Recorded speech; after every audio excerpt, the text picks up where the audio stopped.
தமிழ்நாட்டின் அரசியல் வரலாற்றில் பல முதல்வர்கள் ஆட்சி செய்துள்ளனர். இப்பொழுது அவர்களின் காலகட்டங்களை சுருக்கமாக பார்க்கலாம்.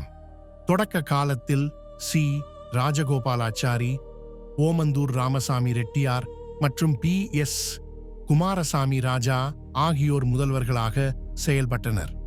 காமராஜர் ஆட்சி காலம் கல்வி மற்றும் சமூக வளர்ச்சிக்கான முக்கிய காலமாக கருதப்படுகிறது.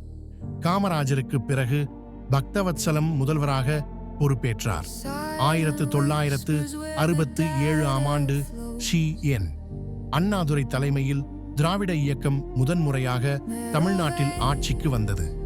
அதனைத் தொடர்ந்து கருணாநிதி பல காலகட்டங்களில் முதல்வராக இருந்து மொழி, சமூக நீதி மற்றும் நிர்வாகத்தில் முக்கிய மாற்றங்களை கொண்டு வந்தார். 1977 ஆண்டில் எம். ஜி. ராமச்சந்திரன் முதல்வராக பொறுப்பேற்று மக்கள் நலத்திட்டங்களால் பரவலாக அறியப்பட்டார். அதன் பின்னர் ஜானகி ராமச்சந்திரன் குறுகிய காலத்திற்கு முதல்வராக இருந்தார். ஜெயலலிதா பல தடவைகள் முதல்வராக இருந்து தமிழ்நாட்டு அரசியலில் ஒரு முக்கிய காலகட்டத்தை உருவாக்கினார். சமீப காலங்களில் ஓ.